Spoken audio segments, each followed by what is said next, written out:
Prezadas senhoras, prezados senhores, queridos irmãos espíritas, que Deus nos guarde e nos mantenha em sua paz.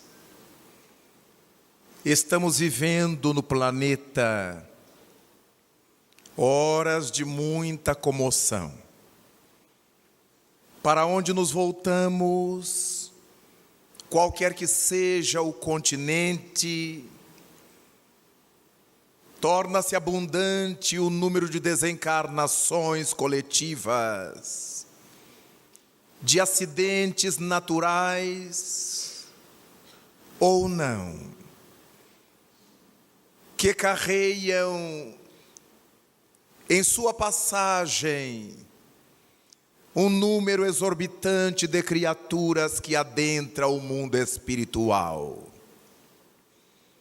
São terremotos, maremotos, furacões, tsunamis, acidentes aéreos, rodoviários, ferroviários, em grande monta, sem se falar na rama imensa de enfermidades cruéis, que vem varrendo desde há muito a vida física no nosso planeta.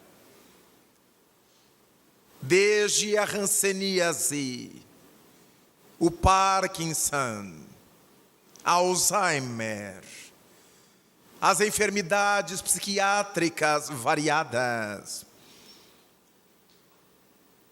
Quando nós encontramos ainda a sífilis, a AIDS e tantas outras patologias que gradativa e persistentemente vêm ceifando vidas, viroses terríveis, baciloses descontroladas, que vão gradativamente enfermando as criaturas, muitas vezes de maneira irreversível.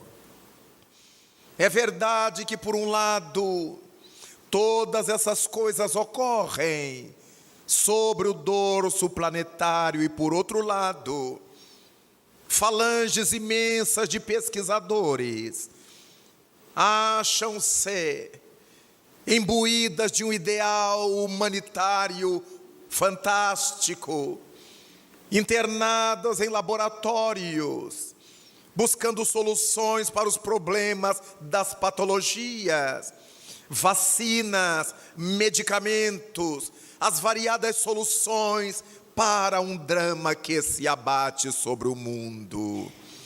Certamente que para as pessoas descrentes, ou para aquelas cuja fé ainda se ache muito frágil, surgirá sempre a indagação: por quê? Como é que Deus permite essas coisas? Estamos sempre colocando na conta de Deus todas essas ocorrências da humanidade. Queremos sempre saber por que é que Deus permite que todas essas tragédias ocorram, levando na sua caudal homens e mulheres de bem, ao mesmo tempo que homens e mulheres delinquentes e venais, arrastando também crianças, jovens, aqueles que tinham sonhos, aqueles que estavam começando simplesmente a viver a sua vida. Por que é que Deus permite? É a grande pergunta dos pseudo-religiosos, daqueles que têm a religião como um rótulo, mas não ainda como uma filosofia de vida. Porque bastaria que essa crença conseguisse nos alimentar o raciocínio, iluminar-nos o discernimento, para que pudéssemos admitir que, uma vez que temos em Deus a inteligência suprema de todo o universo, a concepção de que todas as coisas por Ele realizadas hão de ser supremamente perfeitas. Mas se essas questões nos estão chocando, do modo como vem acontecendo. Existem algumas bases que nós ignoramos. Há razões que nós desconhecemos, o que nos faz lembrar do Espírito Castro Alves, quando escreveu pelas mãos saudosas de Chico Xavier, num dos seus poemas, que há mistérios peregrinos, no mistério dos destinos que nos manda renascer. É que da luz do Criador nascemos, múltiplas vidas vivemos, para a mesma luz volver. Existem razões que nos escapam, mas certamente não nos caberia perguntar a Deus se ainda não paramos para olhar a nossa própria realidade. O que é que temos feito nós, as criaturas humanas, para que tenhamos que sofrer no planeta semelhantes doses de infortúnios?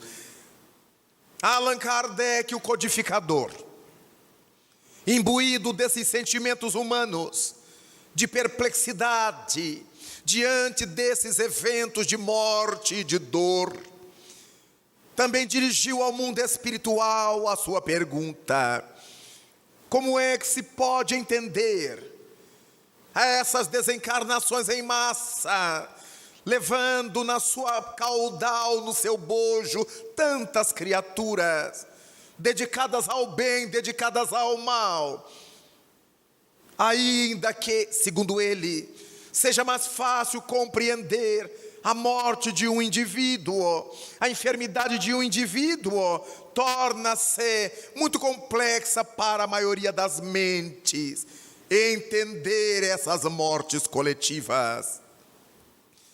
E então, ao dirigir essa pergunta aos espíritos, veio responder ao codificador, o espírito Clélia de Plantier, um dos membros da equipe inovidável do Espírito de Verdade.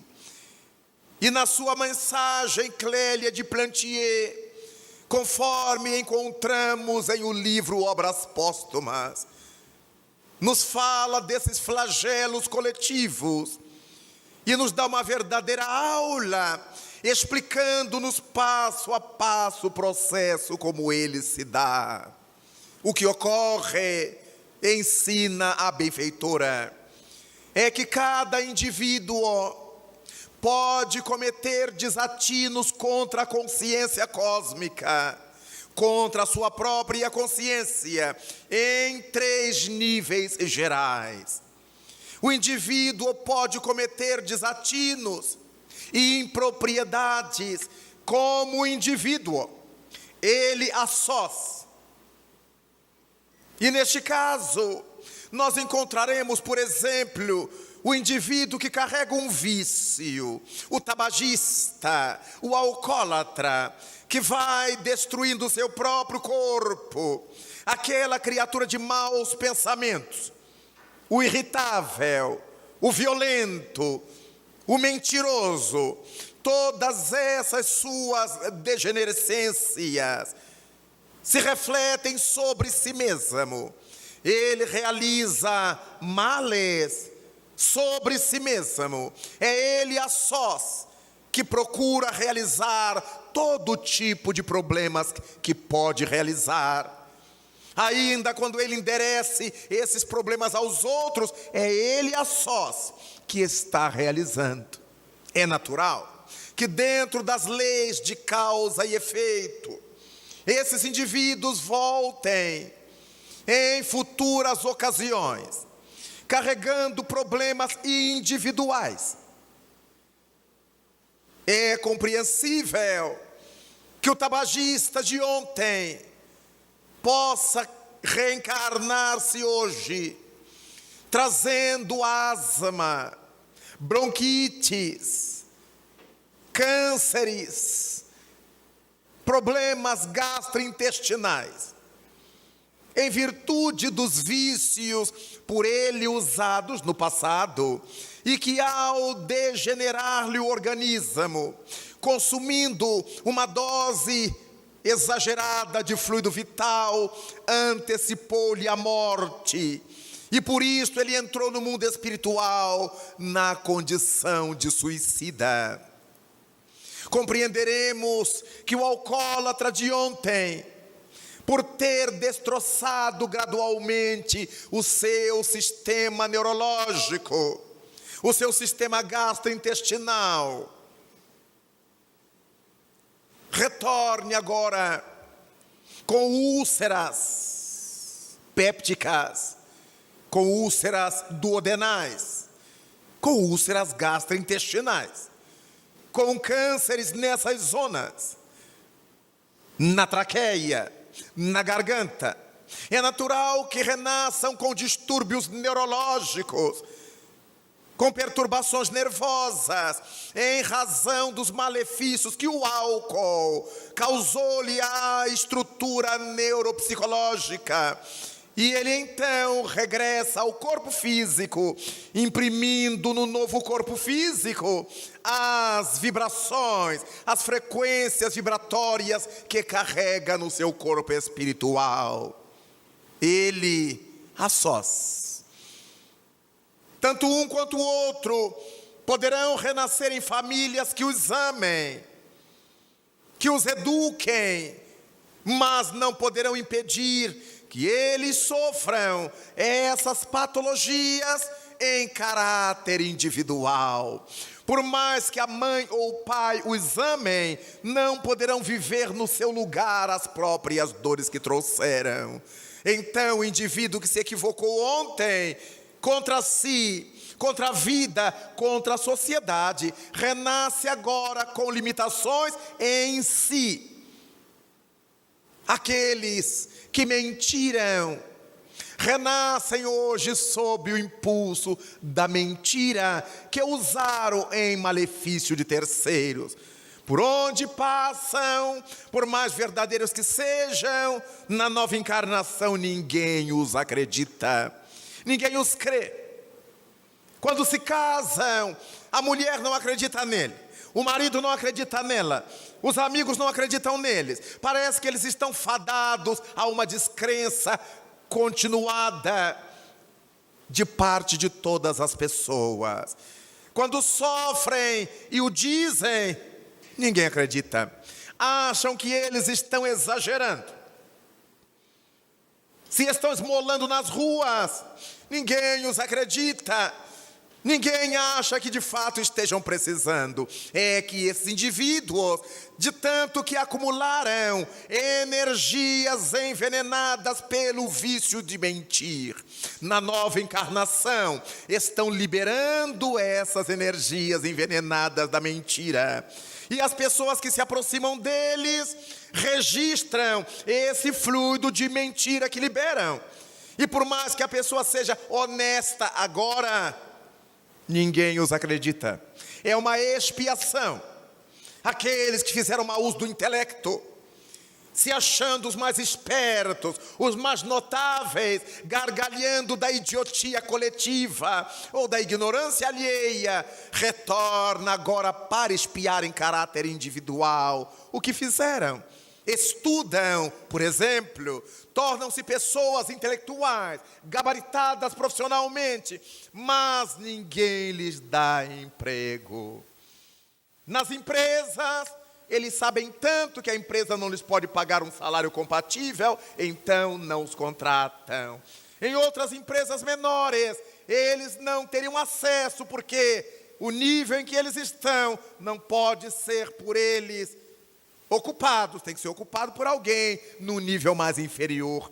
Então, esses indivíduos se preparam, se tornam verdadeiros intelectuais e estão sempre desempregados, sempre necessitando de ajuda alheia. Por mais que eles saibam, têm que se ocupar com coisas mais simples, resgatando o tempo em que a sua mente intelectual engendrava a miséria alheia, o infortúnio alheio, eles se julgando os mais espertos, cínicos, como nós costumamos ver nestes dias que correm. todas as questões que nós criamos individualmente, e individualmente deveremos resgatá-las. Dessa forma, a lei de Deus, perfeitamente justa, supremamente justa, permite ao indivíduo renascer na terra e atravessar os caminhos que lhes permitirão queimar o débito ancestral, queimar as dívidas anteriores em caráter individual. Ninguém pode fazer nada por eles. E quando começam a fazer aquilo que gostariam de fazer, a enfermidade rompe e interrompe o que eles estavam fazendo. Quando todas as portas se lhes abrem, eles não merecem. Intimamente não merecem. Então, a consciência de culpa faz destravar processos patológicos. E dali a pouco, ele que precisava da voz para trabalhar, se vê impedido de falar, com distúrbios da voz. Aquele que precisava das mãos para trabalhar, se vê com lesões no sistema nervoso dos membros superiores e não pode usar as mãos. Aquele que precisaria dirigir carro se vê neurologicamente incapacitado para tal.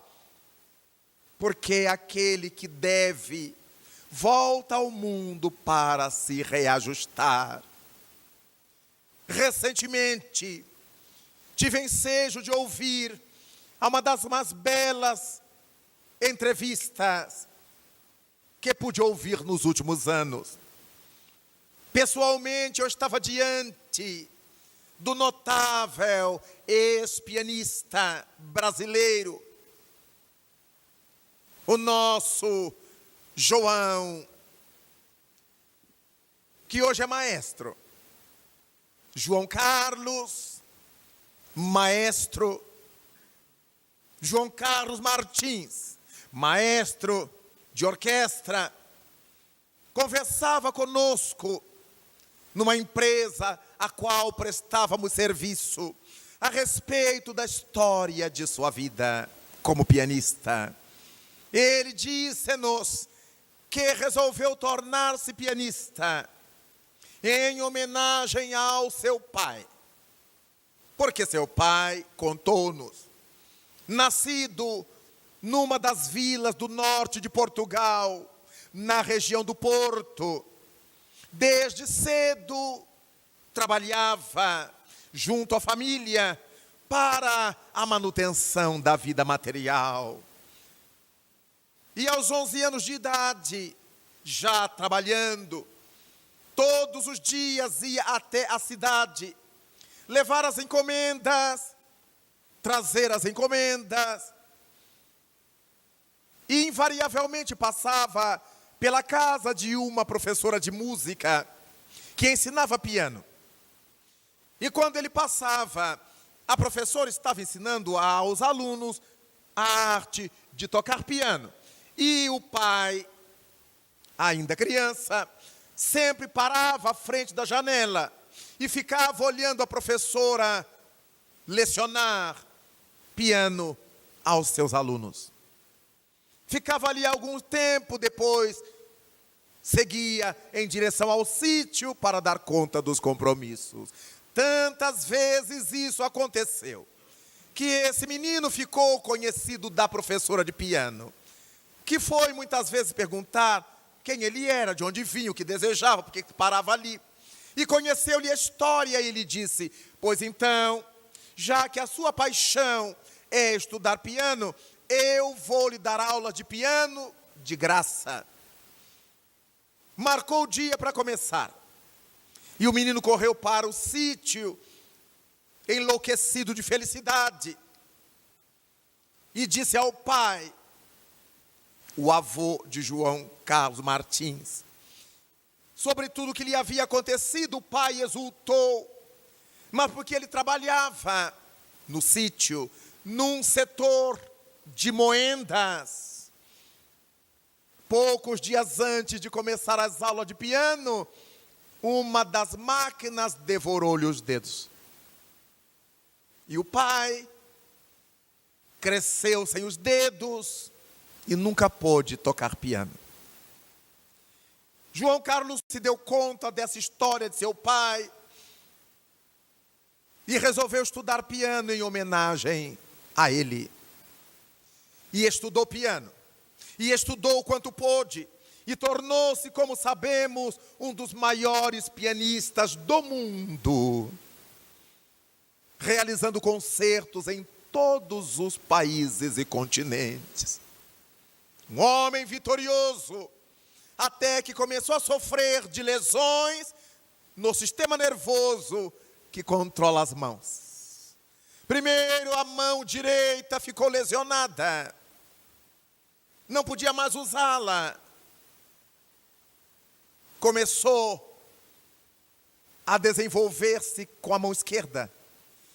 Fazia concertos notáveis só com a mão esquerda. Aprendeu a fazer com que a esquerda substituísse a direita com maestria. Até que um dia, num dos países do leste europeu, foi assaltado na rua. E o assaltante arrebentou-lhe o crânio com uma barra de ferro. Foi operado de urgência. E a zona afetada pelo golpe era a zona que cuidava da mão esquerda. Ficou entre a vida e a morte. Depois da cirurgia, pouco a pouco se foi recompondo da cirurgia. Em Nova York, tratado pelos melhores neurologistas do mundo, ele disse de si para consigo que voltaria a tocar piano. Quando sofreu o acidente, a agressão, afirmava ele, conseguia tocar 21 notas por minuto. Era um gênio.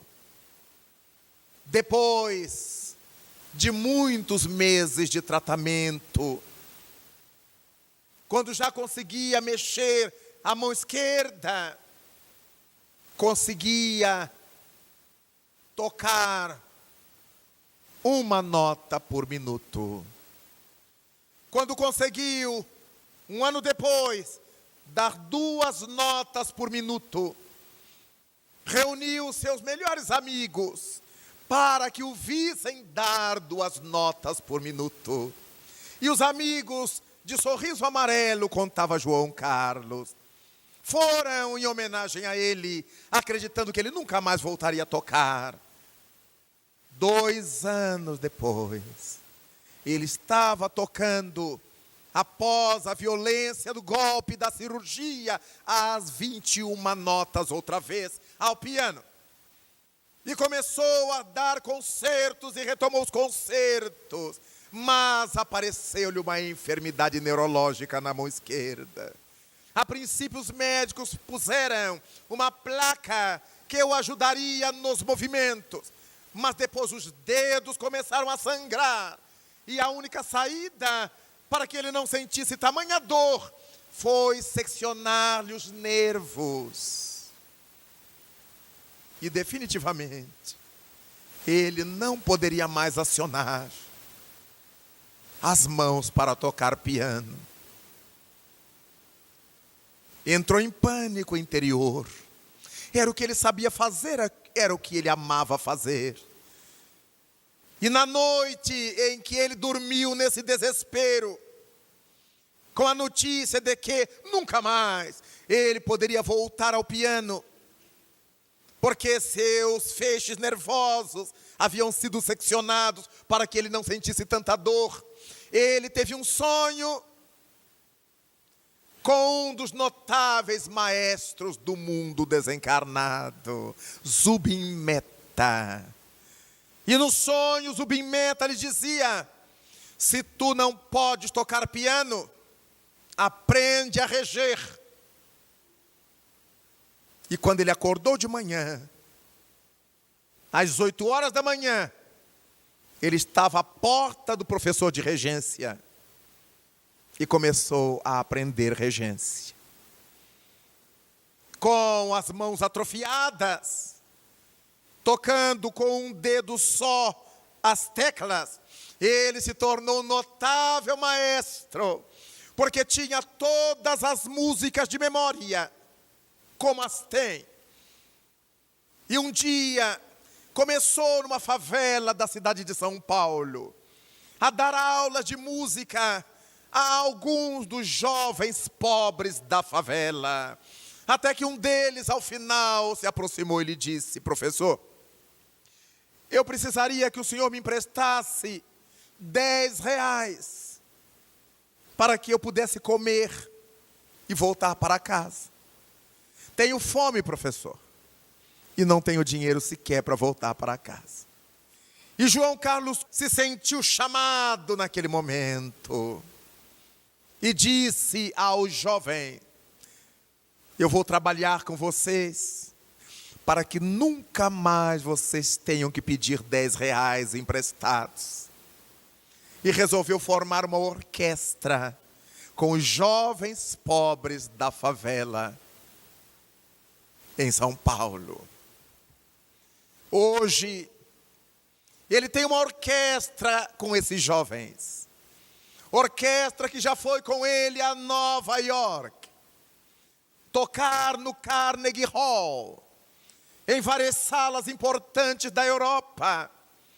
Moços e moças que poderiam ter adentrado o crime, caído na prostituição ou enlouquecido. Ele conseguiu resgatar para o bem, porque a vida lhe cerceou a glória de ser um dos maiores pianistas do mundo.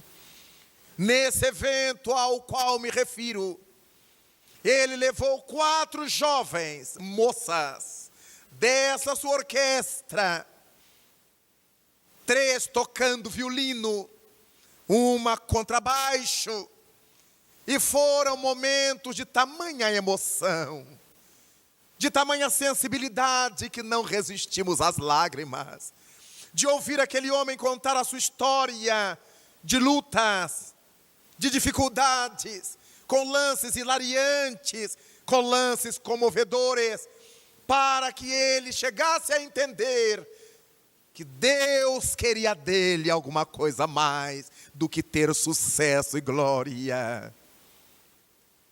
João Carlos conseguiu no Carnegie Hall,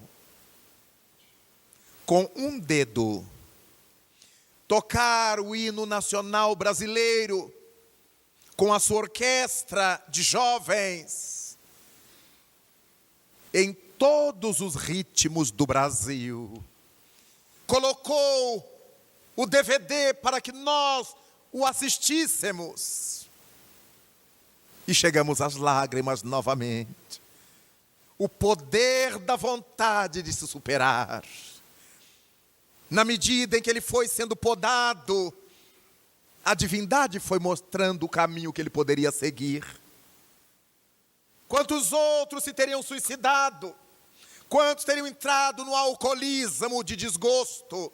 Quantos teriam ficado irritados, raivosos?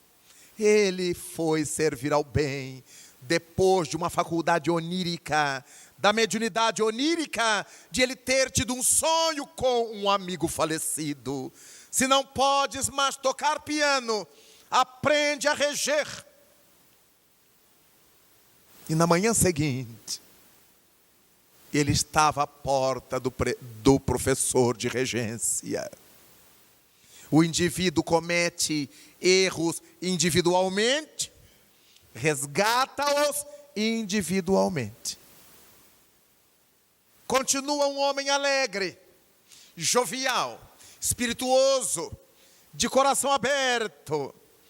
E neste ano, uma das escolas de samba de São Paulo, campeã do último carnaval, homenageou-lhe a saga, a vida. E por capricho, João Carlos treinou a bateria da escola de samba, vai, a tocar música clássica.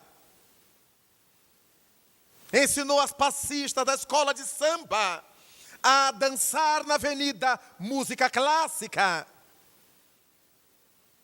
superando aquilo que muita gente supunha que ele jamais conseguisse fazer.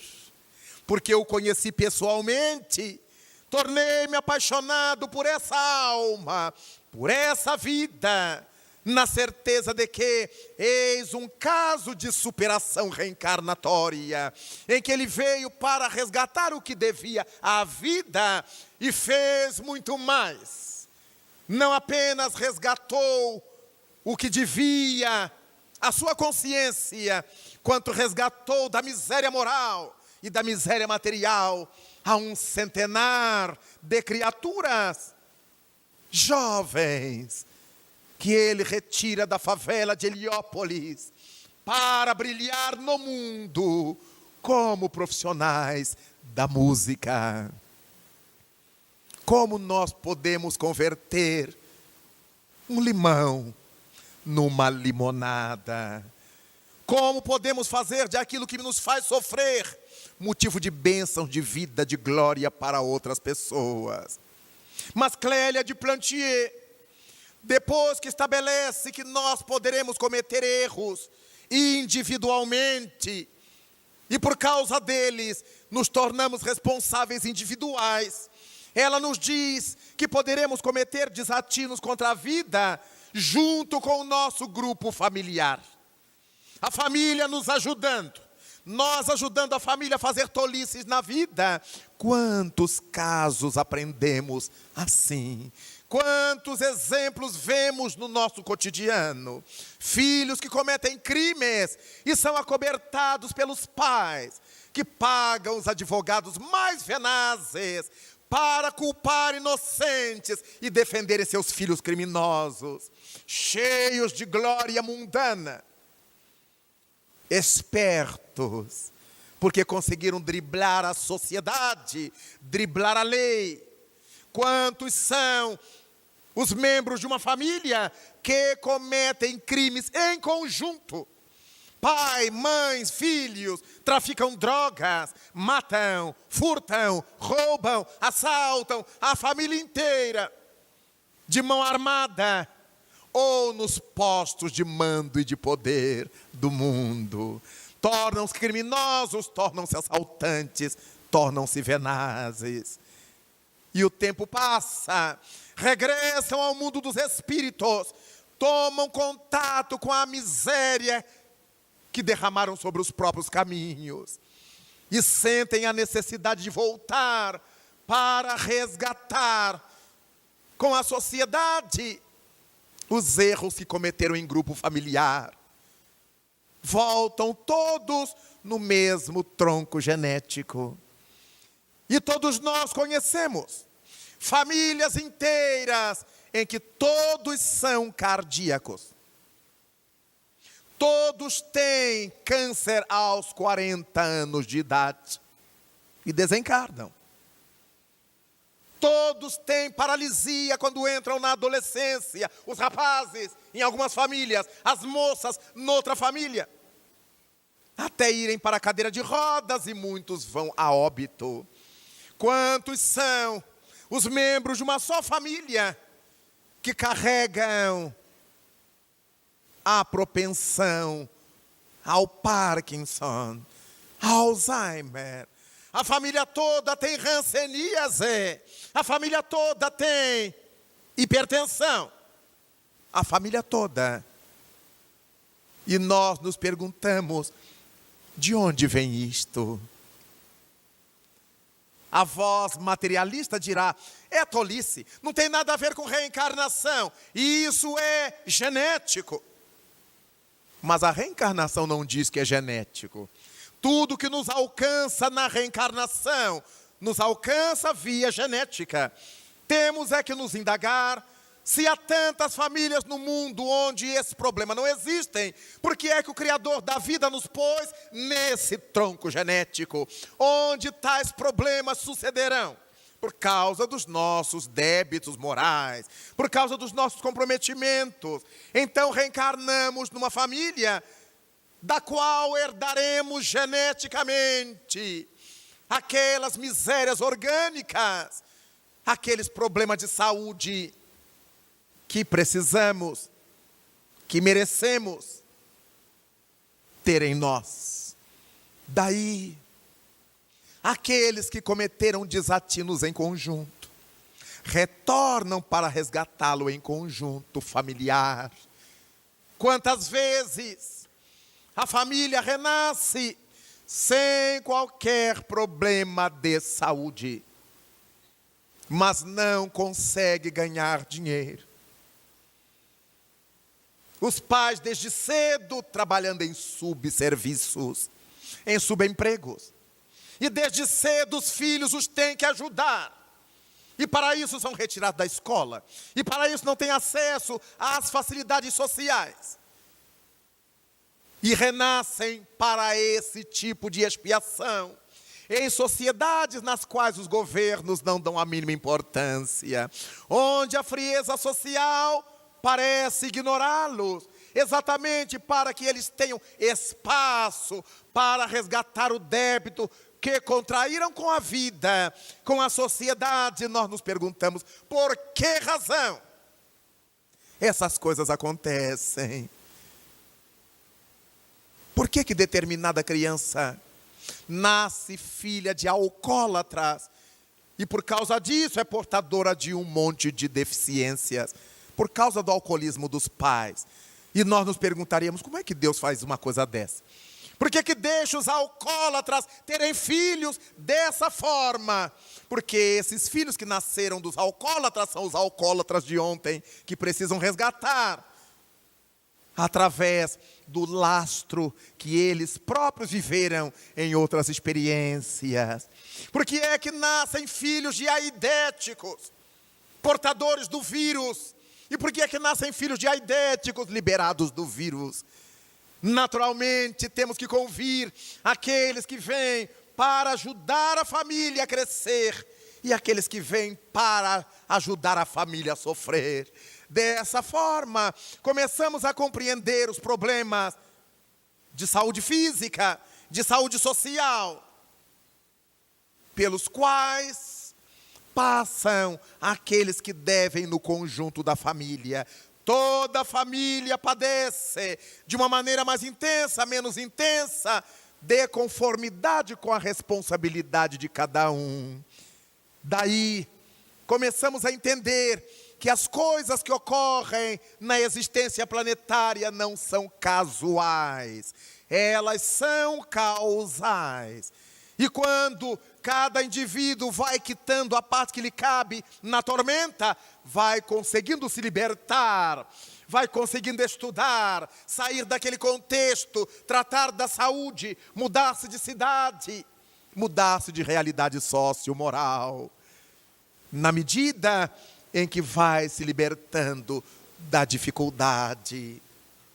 Dou-me conta de que particularmente eu sou filho de um casal hipertenso.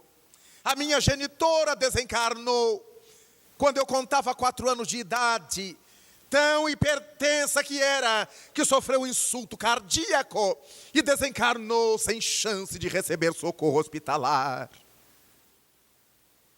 Órfão de mãe, aos 4 anos de idade, acabei me tornando órfão de pai, porque meu pai me pôs no internato para que ele pudesse trabalhar como chofer de táxi, como chofer de ônibus, hipertenso, com insuficiência cardíaca congestiva, um coração de tamanho agigantado, que os médicos diziam que ele não ia durar muito tempo. E ainda era tabagista. E um dia levou-me consigo ao médico, que ao olhar seus exames, lhe disse: seu Raul, nome do meu velho pai, se o senhor parar de fumar hoje, o senhor ainda terá 10 anos de vida. Meu pai contava 55 naquele dia. Naquele dia ele parou de fumar. e desencarnou aos 65 anos de idade, hipertenso, com um enfisema pulmonar, com as deficiências cardíacas. E o filho desse par, que sou eu, é hipotenso. A pressão cai tanto que se eu não seguro nos calcanhares, eu me arraso. O que eu precisava resgatar com eles era a orfandade.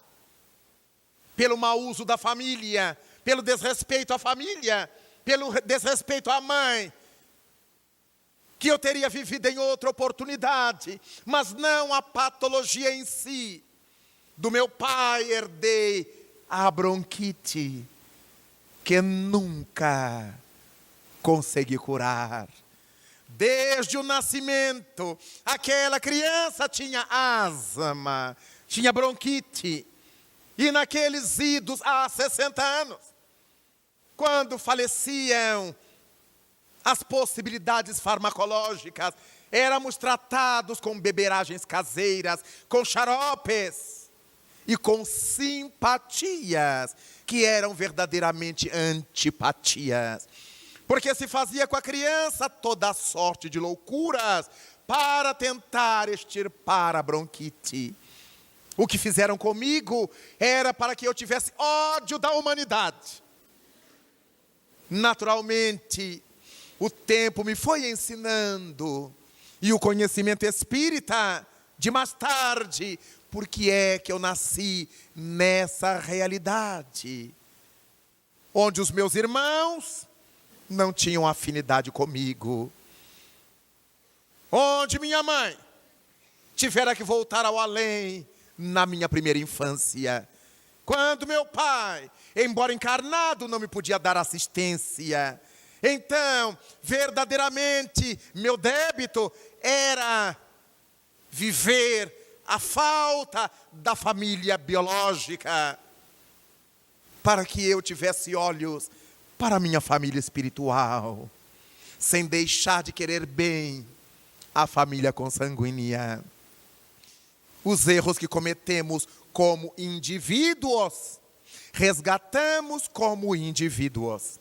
Os erros que perpetramos no conjunto da família, voltamos do conjunto da família, para que juntos choremos, para que juntos soframos, para que juntos possamos nos libertar.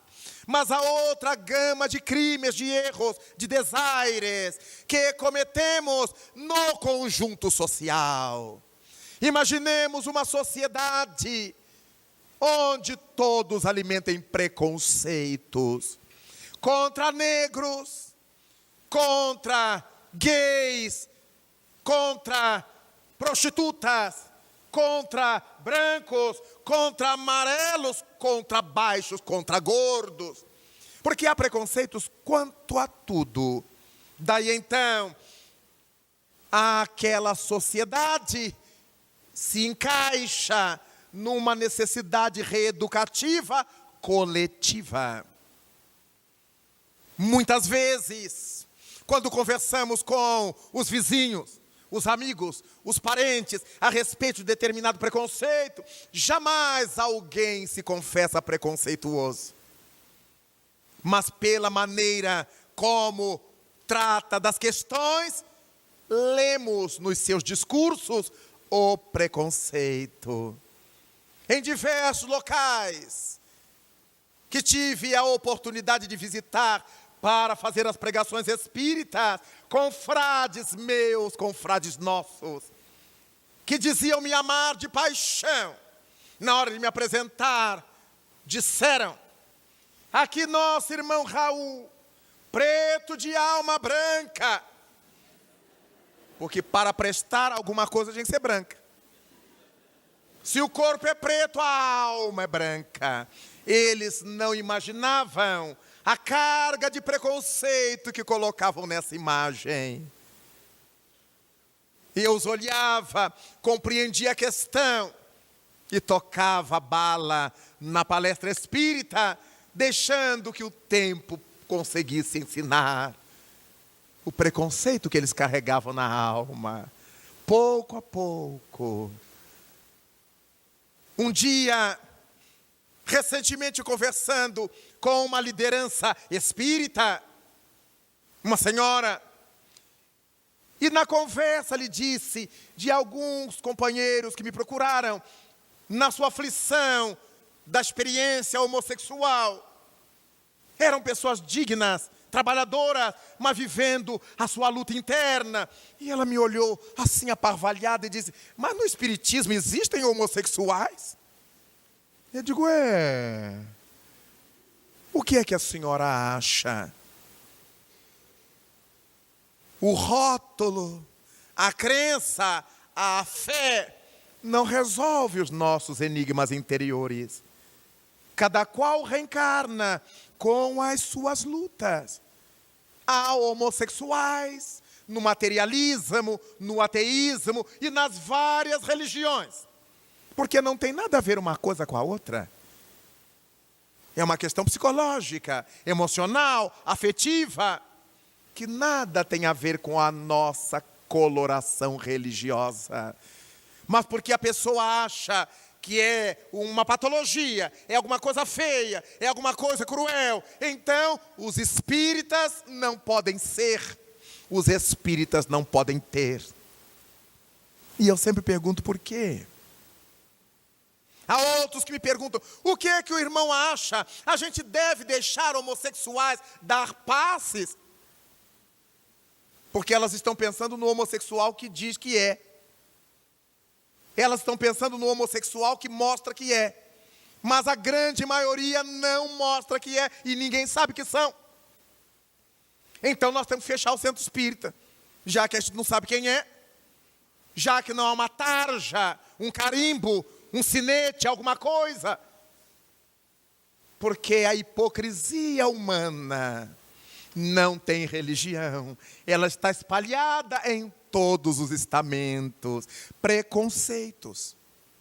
Quando nós encontramos em todos os eventos espíritas, na hora das perguntas à pessoa: o que é que o irmão acha da homossexualidade? Mas ninguém jamais pergunta sobre a heterossexualidade. É na heterossexualidade que marido trai mulher, mulher trai marido, mulher tem vários homens, homem tem várias mulheres. Eles se prostituem, mas ninguém fala nada. Aí pode. Aí eles podem dar passo, pode fazer palestra, pode ser médium, média. Mas preconceitos. Nós alimentamos tantos preconceitos fingidamente, querendo passar como não, nós somos pessoas muito fraternas. E tenho encontrado em grande número sociedades inteiras preconceituosas. Mas se olharmos o lado da política, nós sabemos, nas cidades em que vivemos, como costumam ser as câmaras municipais. As lutas dos políticos para viver minimamente a decência, a honestidade, no meio de uma massa que detesta a decência e a honestidade. Já procura aquele cargo para exercitar sua indecência e sua desonestidade. Mas isso vamos multiplicar em cada cidade somente do nosso país. Mas aí chegamos às câmaras estaduais.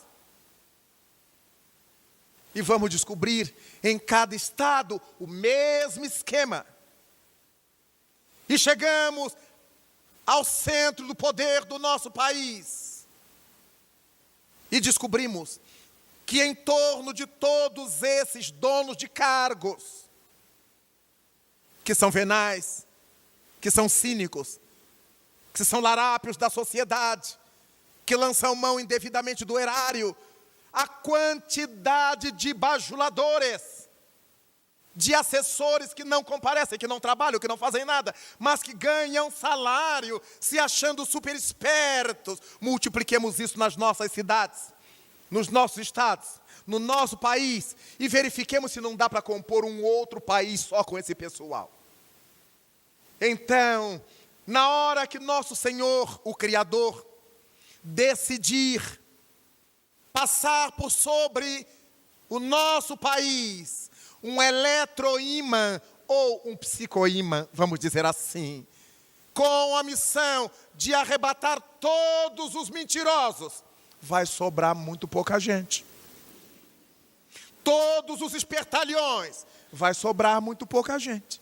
Aí começamos a entender que quando Nosso Senhor quer levar para o mundo espiritual uma leva de espertalhões, passará simbolicamente esse psicoímã que recolherá para o além, num acidente de navio, de avião, num incêndio, numa tsunami, num tremor de terra, num maremoto, toda uma leva de pessoas com o mesmo tipo de débitos.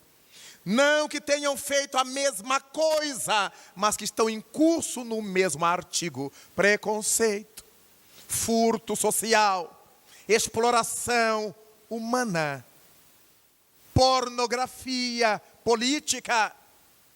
Na hora em que o Criador resolver reunir todos que têm o mesmo tipo de problema moral, entendemos que Ele vai reunir muita gente. É que a gente vai fingindo que não é. Jamais um funcionário público que tenha que entrar às 8 horas no trabalho chega invariavelmente às 8h30. E tem que sair às 5 do trabalho e sai invariavelmente às 4h30. Mas às 4 já está começando a se arrumar para sair. Cada dia ele deve ir à sociedade 1h30. Ele é um larápio social, porque ele não pede aos seus patrões, ao governo, a quem ele paga, para descontar diariamente dele 1h30 de trabalho. Ele ganha todos os meses o salário integral, ainda faz greve por melhores salários, mas não trabalha como devia. Então ele se torna um devedor social. Mas quem é que aceitaria ser chamado de ladrão por causa disto? Jamais. Então, gradativamente nós vamos descobrindo o quanto nós somos criminosos morais, com a carinha de gente boa. Não, mas é meu pai, mas ele é um larápio, porque ele chega tarde no emprego e sai cedo do emprego. Não, mas é minha mãe, mas ela é uma larápia, porque ela chega tarde no emprego e sai cedo do emprego. E quando é sexta-feira, todo mundo precisa sair mais cedo, tem que resolver problema, tem que ir para o sítio, tem que ir para a praia. E segunda-feira todos trazem o atestado médico, porque todo mundo passa mal de domingo para segunda. Porque eles vão chegar mais tarde do sítio, da praia. Para o mundo humano, são pessoas espertas, são pessoas legais. Mas nenhum de nós consegue mentir para a própria consciência. Um comerciante de grãos, de cereais, que em cada quilograma ele conseguisse tirar 100 gramas do seu freguês. De 1.000 gramas, ele tira 100, bate o saquinho, enrola, entrega. E a pessoa vai para casa, não vai ter a pachorra de pesar cada pacotinho para ver. Acredita, porque ele mexeu tara para cá, tara para lá, pezinho para cá, pezinho para lá. Ainda diz para a dona de casa: vou lhe dar um desconto, hein? E a dona de casa sai toda feliz com o desconto de 5 centavos, quando ele lhe usurpou 100 gramas do produto. Em uma pessoa. Quando ele faz isso com 10 pessoas, ele já está devendo 1 quilograma à vida. Ao longo de 35, 40 anos de balcão, quantas plantações de grãos ele está devendo à sociedade? Tirando de 100 gramas em 100 gramas. Nós verificamos que as grandes somas de débitos morais, nós as fazemos errando de pouquinho em pouquinho.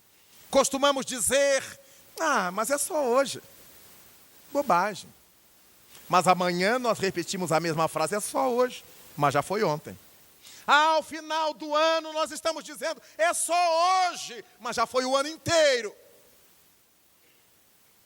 Porque nós achamos que errar em doses homeopáticas não tem problema.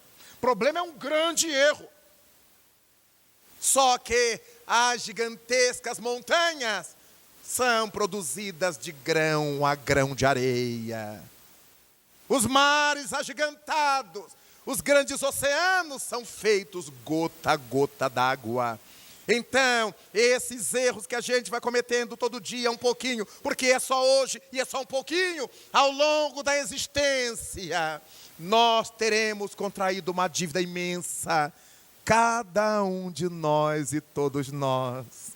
E é por isso que nos encontramos numa sociedade reclamando das mesmas coisas, da venalidade dos homens públicos, das enfermidades que nos assolam, dos tremores de terra, das tsunamis, das enfermidades sem remédio, das doenças sem vacinas, porque foi este o mundo para o qual nos candidatamos. As nossas sociedades são formadas por aquele conjunto de almas que se perverteram no mesmo patamar de problemas e todos dando a mesma justificativa. Errar é humano. Errar é humano. E a cada dia vamos continuando a errar, porque errar é humano. Costumo contar que em dada ocasião, eu pregava no interior paulista numa conferência que eu fazia sobre a evolução do espírito. E lá pelas tantas, enquanto o espírito Camilo, meu benfeitor, me deixou fazer a conclusão da fala, eu disse com a voz grande, com a boca grande para o público: meus irmãos, nós erramos porque somos humanos. E o benfeitor se aproxima de mim e me diz assim: está errado, meu filho. Vamos ter que consertar. Porque você está falando em nome do espiritismo alguma coisa que não é verdadeira. E eu disse: não vai dar tempo, eu estava falando rápido. Ele disse: vai dar tempo. O que você falou equivocadamente teremos que corrigir. E eu então parei, tossi, tomei água, limpei a boca. E naquele lapso de tempo que não chegou a durar um minuto, ele então me corrigiu mentalmente dizendo: não é verdade, meu filho, que os erros que são cometidos na terra se devam ao fato de vocês serem humanos. Senão o erro seria atribuído a Deus, que os fez humanos nessa etapa. A grande realidade, filho, é que vocês ainda são humanos, porque erram. Na medida em que forem deixando de errar, irão saindo da humanidade e penetrando os campos vibratórios da angelitude. O que os mantém neste mundo dos humanos atormentados é a continuidade dos seus erros. Dito isto, eu não tinha opção. Eu precisava consertar. Quando terminei toda aquela mise-en-scène de tossir, de limpar a boca, de beber água, eu voltei-me para o público e disse exatamente o contrário. Nós ainda somos humanos, porque erramos. E houve quem dissesse em voz alta, sem saber que eu estava ouvindo: é o samba do crioulo doido. Porque ele acabou de dizer outra coisa. Eu tinha acabado de dizer outra coisa, mas na mente o benfeitor me corrigiu, porque nós temos esse hábito de justificar com a generalização. Todo mundo faz, todo mundo bebe, todo mundo anda nu, todo mundo rouba, todo mundo, não é todo mundo, mas eu quero me justificar. Então eu coloco todo mundo naquela mesma área em que eu estou delinquindo. E continuo a delinquir, justificando que todo mundo faz. E ainda que todo mundo fizesse, o conhecimento que nós já temos nos impediria de fazer. Nós não temos que nos pautar pelo que todo mundo faz, mas por aquilo que a consciência nos manda fazer. Por isso que Cristo nos disse que a cada um seria dado conforme suas obras e não segundo aquilo que todo mundo faz. Dessa maneira, nós começamos a compreender Clélia de Plantier, quando fala que os erros perpetrados individualmente são resgatados individualmente. Os erros cometidos no grupo familiar, pelo grupo familiar, regressamos juntos para que familiarmente resgatemos. Mas há erros que cometemos em nível social. A quem esteja roubando no Paraná, a quem esteja roubando no Rio de Janeiro, a quem esteja roubando o Rio Grande do Sul, no Rio Grande do Norte, no Amazonas, mas na hora que passar o psicoímã recolhendo todos os ladrões, reunir-se-ão os daqui, os dali, os da colar, num mesmo episódio. E nós encontramos num avião que caia na China gente de todas as partes do mundo. O que estavam fazendo naquele avião, naquela hora, naquele voo? Encontramos no avião que caia no Brasil gente de todas as partes do mundo. Um navio que vá a pique, ali tem gente de todas as partes. Em 2004, a tsunami que tomou conta da Ásia em grande número de países. Tinha gente de toda parte do mundo ali para a virada do ano novo.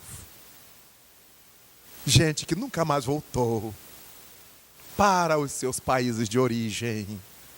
Daí, nós começamos a entender por que é que essas coisas se dão, porque a inteligência suprema do universo não poderá cometer um único erro sequer. Se qualquer de nós sofrer 1 milímetro do que não precisa ou não merece, Deus não poderá ser mais considerado supremamente justo, supremamente bom. Por isso, diz-me sempre o Espírito Camilo, nosso benfeitor, pelo mundo, meu filho, nós encontraremos injustiças, encontraremos criaturas injustas, mas nunca acharemos injustiçados, porque aquilo que estamos sofrendo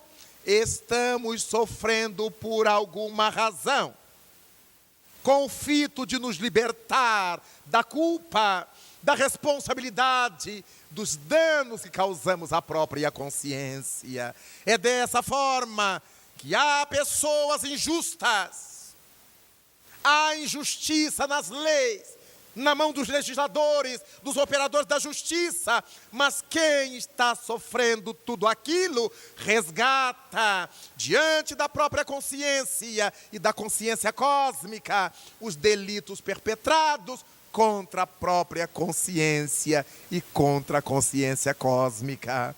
É dessa forma, então, que hoje, quando nós olhamos para o Nordeste do Japão, e sofremos com os nossos irmãos japoneses, não só o terremoto que os assolou, mas o tsunami que varreu várias cidades e regiões. Temos a certeza, segundo a nossa concepção de Deus perfeito, de que todas aquelas criaturas estavam na faixa de necessidades desse drama. Quando há 2 meses, no estado do Rio de Janeiro, 3 das nossas cidades serranas foram a pique, literalmente. Quando choveu numa madrugada, o que corresponderia a um mês inteiro de chuvas, as montanhas desmoronaram, arrebentaram os edifícios.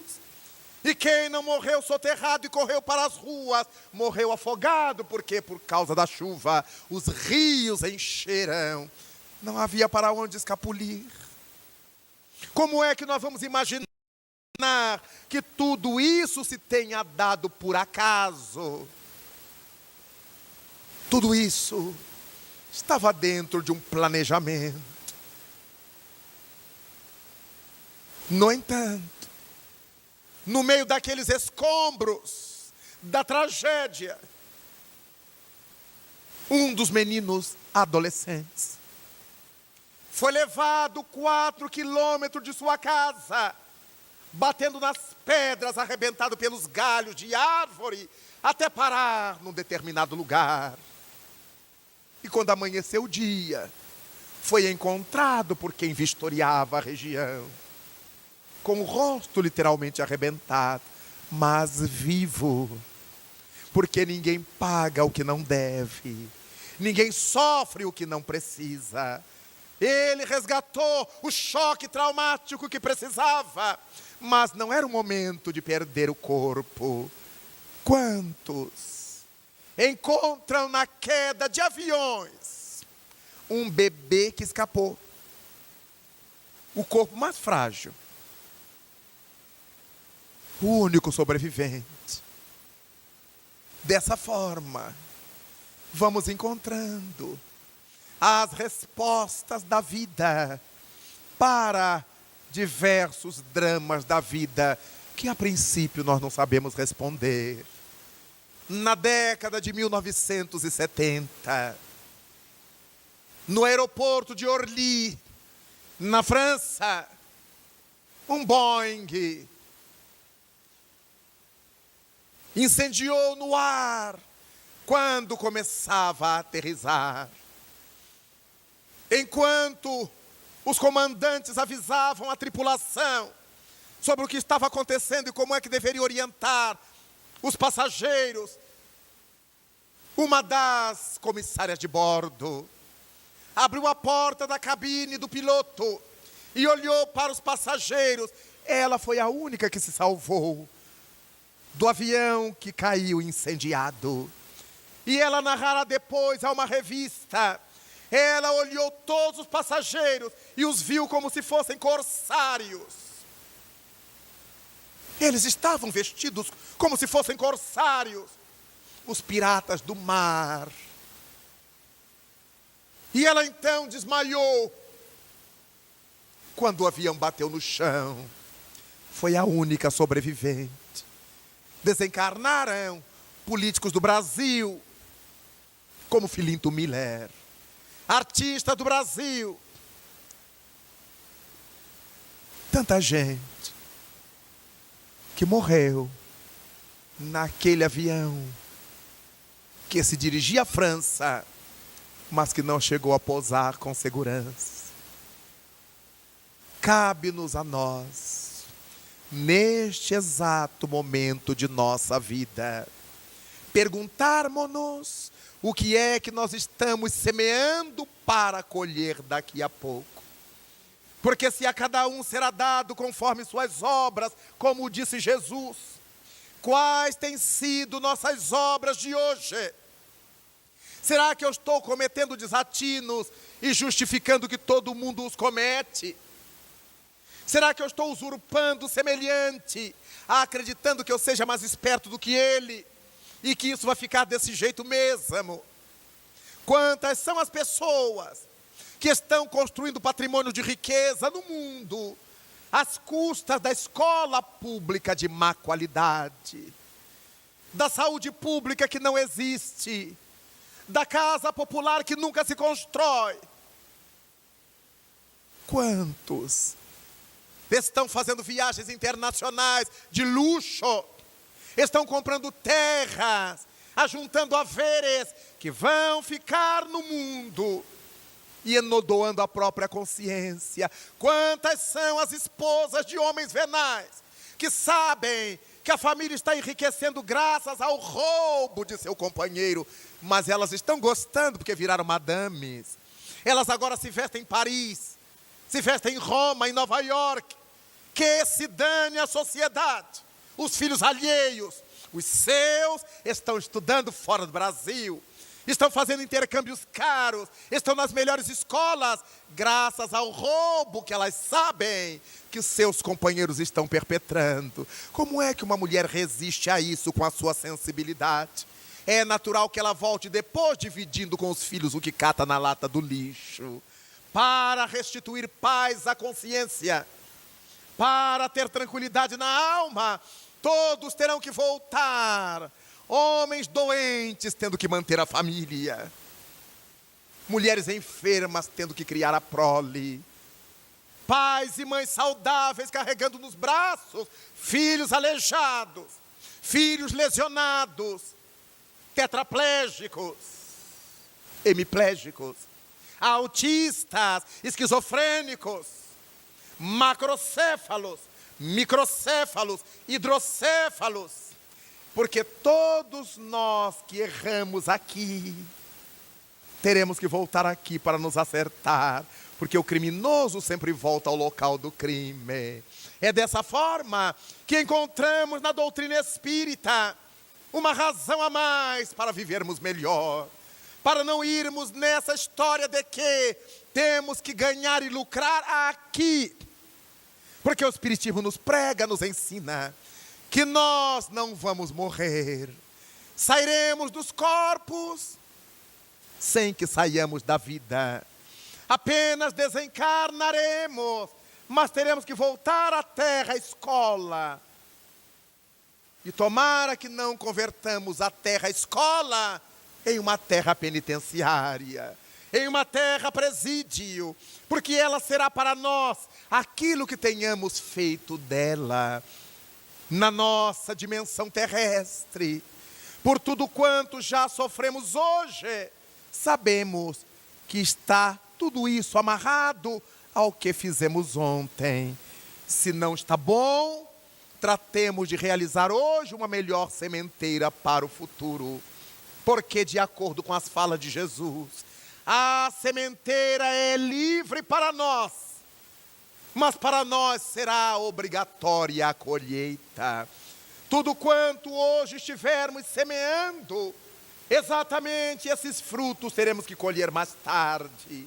Quem semeia ventos, diz o brocardo popular, há de colher tempestades. Por isso, tantos tremores, furacões, tufões, vulcões, maremotos, tsunamis, enfermidades variadas, assolando a nossa vida no planeta. Não porque Deus nos haja esquecido, mas porque Ele respeitou o nosso livre-arbítrio, a nossa liberdade. Na hora em que escolhemos errar, esse mesmo respeito divino entra em ação no momento em que teremos que nos alimpar, que resgatar, que restituir à vida as energias que da vida usurpamos. É por isso, então, que cabe a cada qual de nós, que já consegue manter contato lúcido com a doutrina espírita, para valorizar a crença, para que não seja o espiritismo apenas uma religião mais barata para nós, onde não temos que dar aos nossos líderes 10%, 20%, nem 30% do nosso soldo mensal. Não podemos procurar o espiritismo porque seja uma doutrina mais em conta. Deveremos procurá-lo porque ele nos mostra o caminho sem nos esconder nada. Não nos promete o inferno, nem o reino dos céus, porque Jesus Cristo não o fez.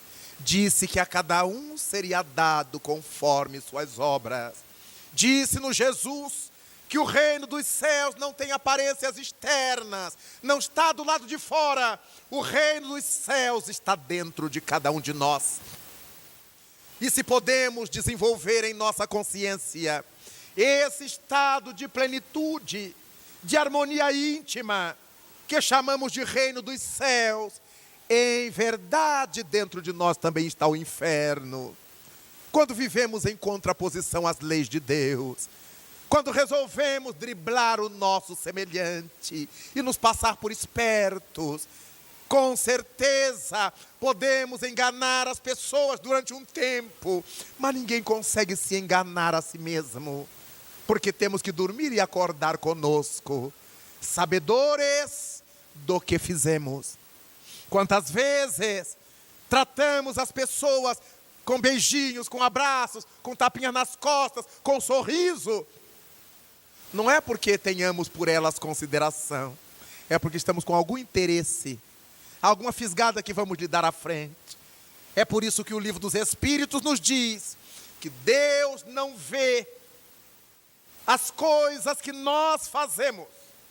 Ele está atento às razões que nos levam a fazê-la.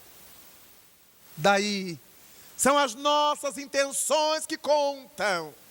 São as nossas intenções que valem. Porque muitas vezes o nosso discurso é bonito, mas a intenção é pérfida. Basta vermos os períodos de campanhas eleitorais. Todos amam a sociedade.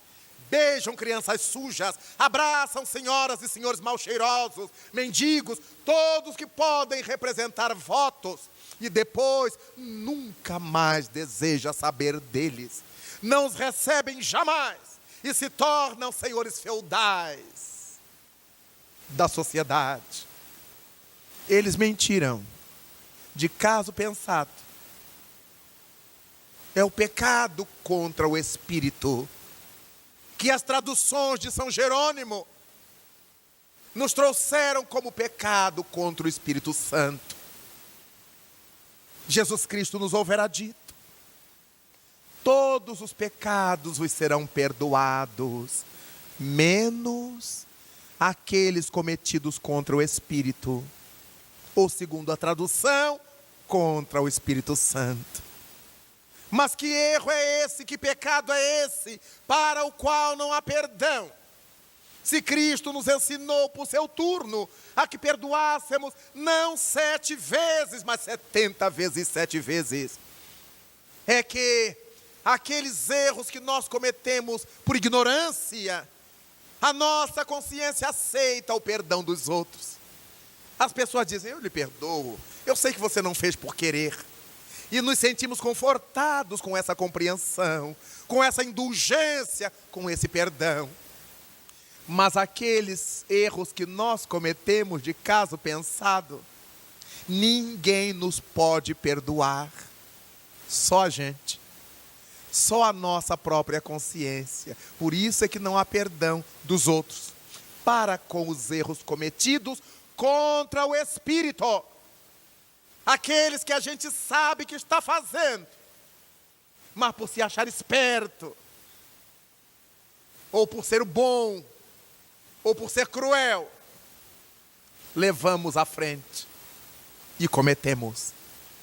Por mais que as pessoas nos digam: eu lhe perdoo, você não sabia.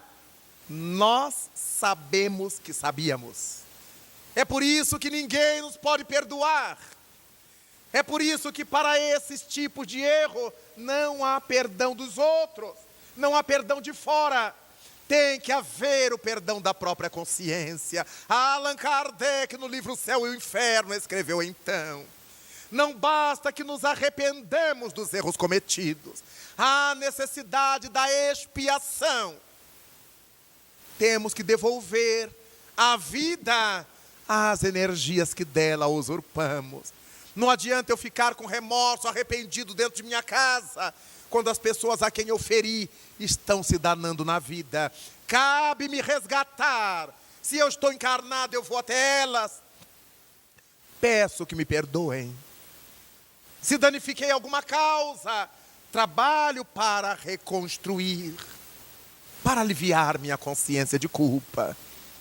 Porque se eu não fizer isto pelas leis do amor, eu terei que voltar e fazê-las na marra, pelas circunstâncias da minha vida. Como diz a voz popular, pela dor. É por isso então que a doutrina espírita nos chama hoje a realizarmos o nosso melhor na terra. Para quem é jovem no corpo, a doutrina espírita é um excelente medicamento. É uma vacina notável, porque quem é jovem não tem necessidade de se corromper, enodoando a vida com todas as bênçãos que ainda nos esperam a caminho.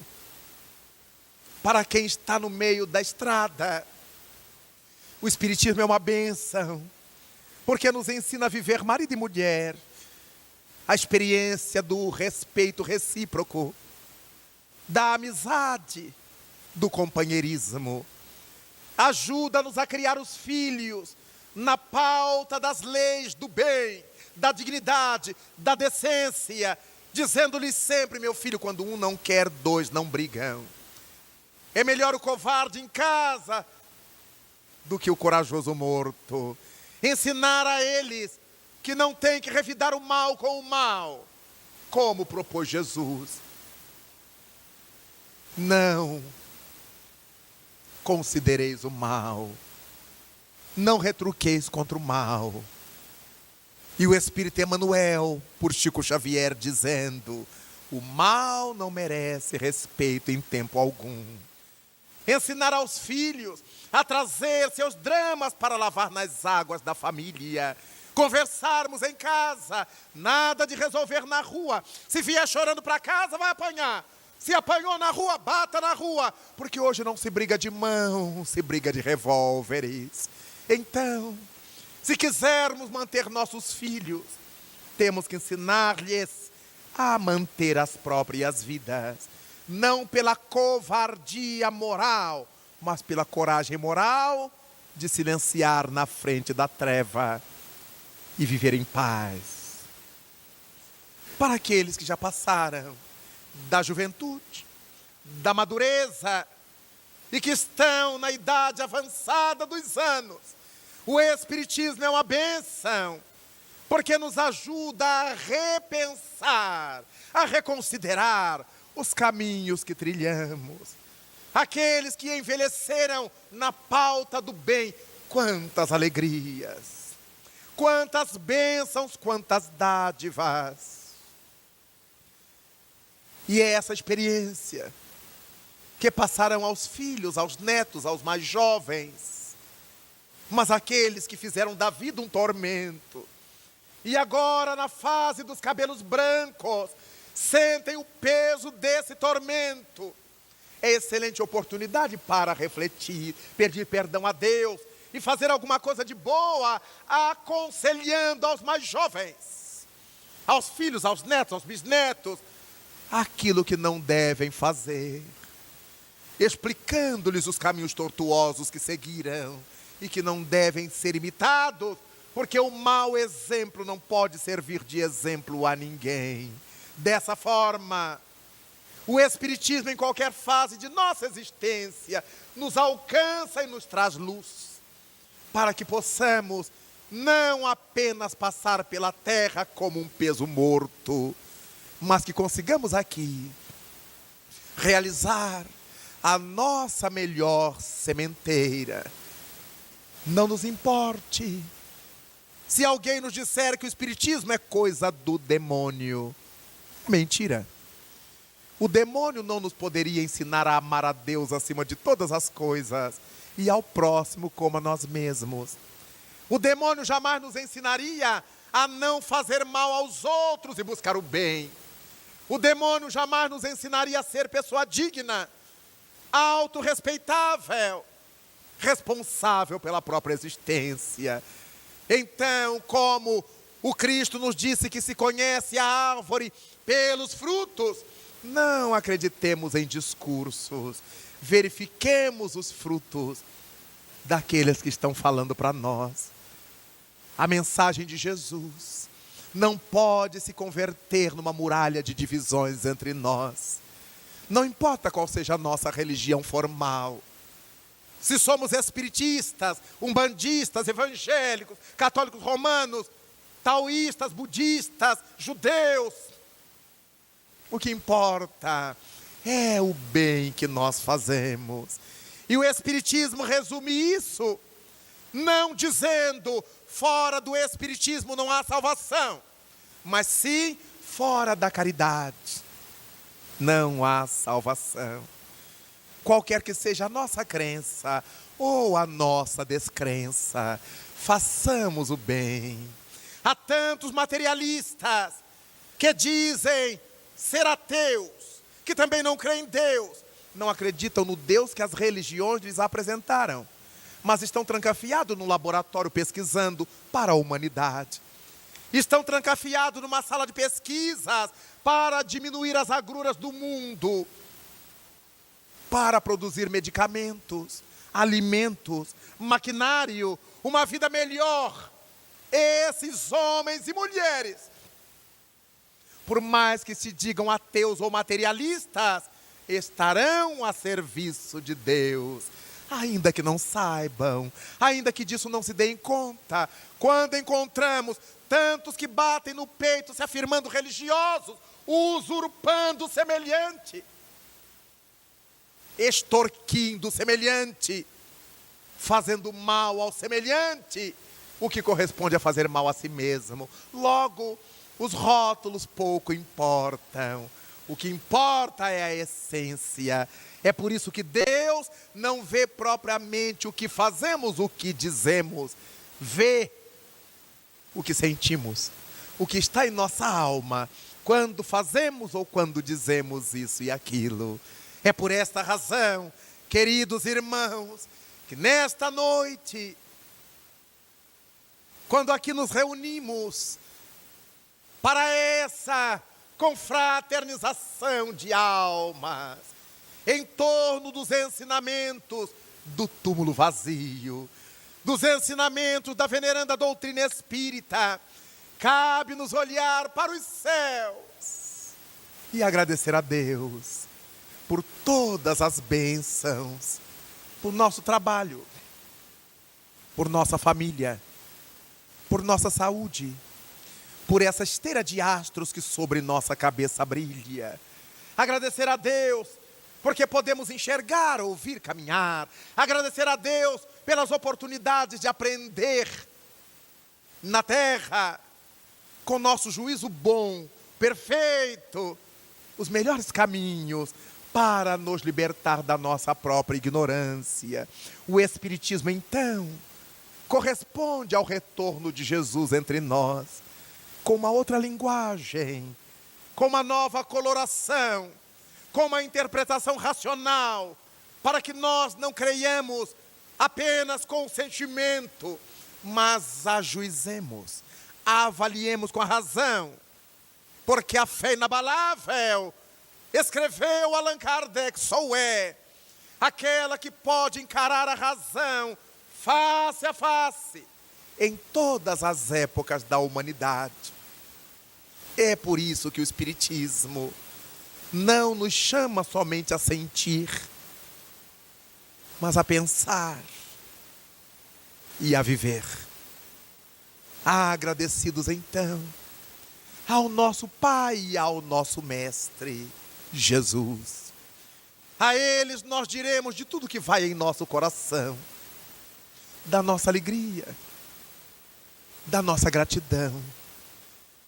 E cheios de emoção, desejosos de trilhar com segurança os caminhos que ainda nos esperam sobre o mundo.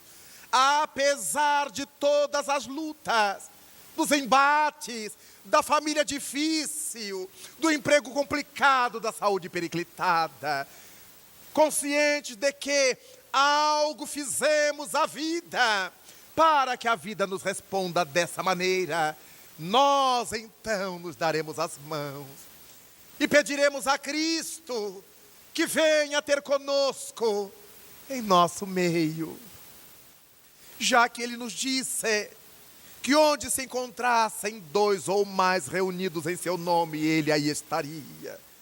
Peçamos a Ele então para que venha, porque todos nós hoje sabemos que onde estiver Jesus, alma querida e boa, ilusão, erro, falhas apareçam embora, e ainda mesmo que o mal em torno de nós desarvora, quanto a ti, que já conheces o bem, esclarece, ilumina, ampara, aperfeiçoa, porque onde estiver Jesus, nada se diz à toa, uma vez que o engano pede luz, onde a verdade mora, e a caridade, ora, ora, alteia-se mais bela, e o trabalho abençoa.